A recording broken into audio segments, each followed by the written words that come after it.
آواز لگ رہی حی علی الجہاد۔ ایک صحابی ہیں، شادی کی پہلی رات ہے، سوئے ہوئے، آواز پڑی بلال کی، حی علی الجہاد۔ پتہ کون ہے؟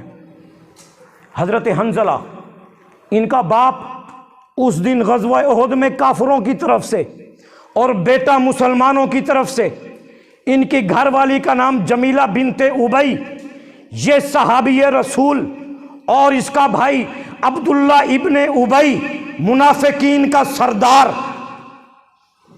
یہ جوڑا ہے۔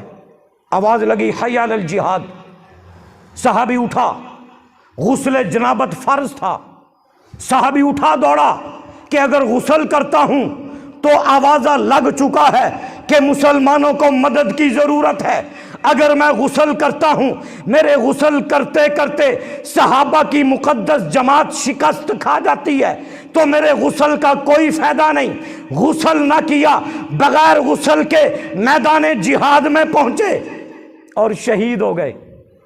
جب شہید ہو گئے نا، میرے نبی نے فرمایا ذرا دیکھو تو صحیح شہداء کو دیکھنے صحابہ گئے، سارے صحابہ کے جسم سے خون رس رہا تھا، اس صحابی کے جسم سے پانی کے قطرے گر رہے تھے۔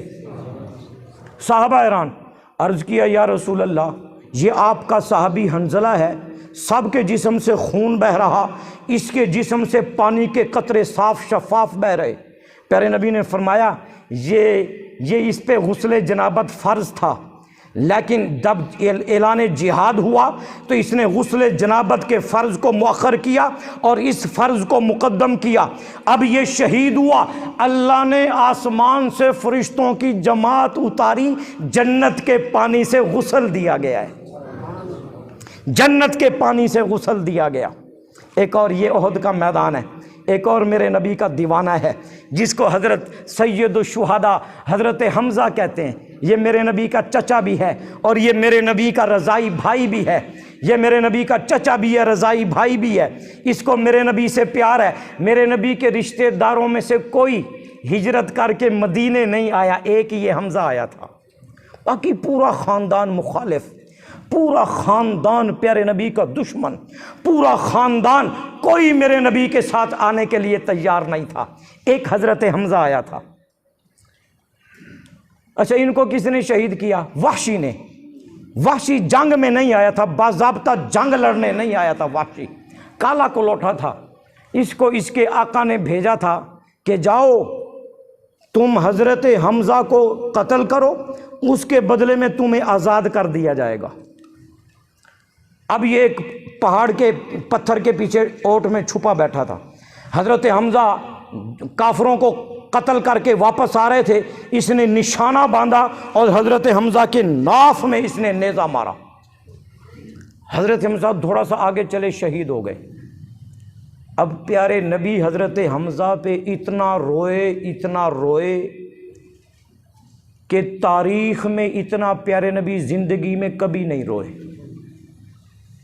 یہ پہلا موقع تھا کہ جب چچا کی لاش کے 18 ٹکڑے، ابو سفیان کی گھر والی ہندہ، یہ بعد میں مسلمان ہو گئی فتح مکہ کے بعد، اس نے اس وحشی سے کہا حضرت حمزہ کا ناک کاٹا گیا، حضرت حمزہ کے کان کاٹے گئے، حضرت حمزہ کے ہونٹ کاٹے گئے، حضرت حمزہ کا کلیجہ چیرا گیا، کلیجہ چیر کے اندر سے دل نکالا گیا، دل نکال کے اس کے ٹکڑے ٹکڑے کیے گئے، اندر سے کلیجہ نکال کے ٹکڑے ٹکڑے کیا گیا، اور ہندہ نے غصے سے اس کلیجے کو منہ کے اندر چبا کے نگلنا چاہا، لیکن وہ نگل نہ سکی، الٹی لگی، قے آئی، وہ کلیجہ باہر آ کے گرا، سوئی کے ناکے کے ساتھ، ناک، کان، ہونٹ، یہ انگلیوں کے ٹکڑے سوئی کے ناکے میں رسی میں ڈال کے اپنے گلے کا ہار بنایا۔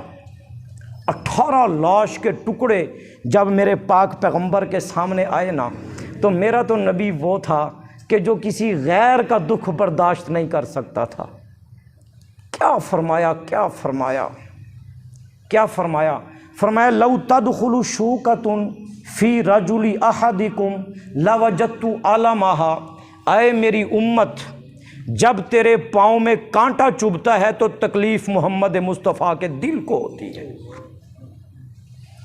کیا یار، میرے سارے درد اکٹھے کر کے میرا نبی لے گیا، میری ساری پریشانیاں سمیٹ کے لے گیا، اسرائیل یہاں تک روح قبض۔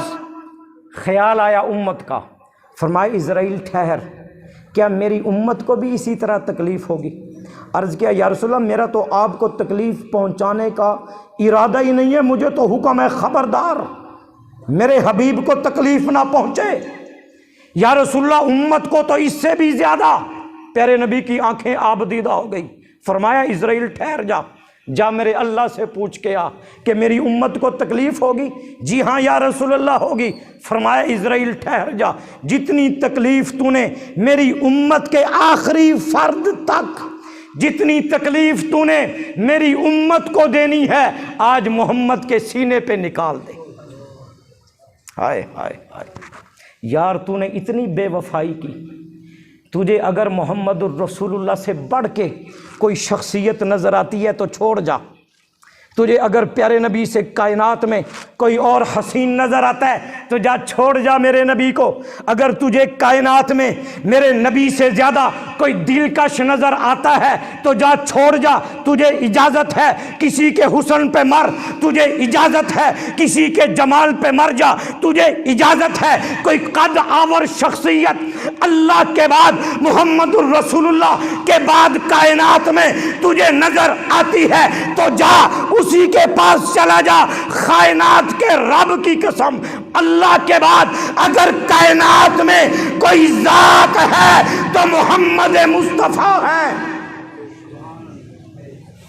چہرہ بنایا، پہلے قسم کھائی، چہرہ بعد میں بنایا۔ سر پہ دستار رکھی، پہلے دستار کی قسم کھائی، دستار ختم نبوت بعد میں رکھی۔ آنکھیں بنائی، پہلے آنکھوں کی قرآن میں قسم کھائی، آنکھیں بعد میں سجائی۔ ارے ہونٹ بنائے، قرآن میں قسم پہلے کھائی، ہونٹ نبی کے بعد میں سجائے۔ ارے دانت دیے، دانتوں میں چمک رکھی، یاسین پہلے کہا، دانت بعد میں بنائے۔ عمر پیغمبر عطا کی گئی، لعمرک کا کہہ کر قسم پہلے کھائی، عمر بعد میں عطا کی۔ قدم مکے میں آئے مکرمہ بن گیا، قدم مدینے میں آئے منورہ بن گیا، قدم آمنہ کی گود میں آئے آمنہ ساری کائنات کی ماں کی سردار بن گئی۔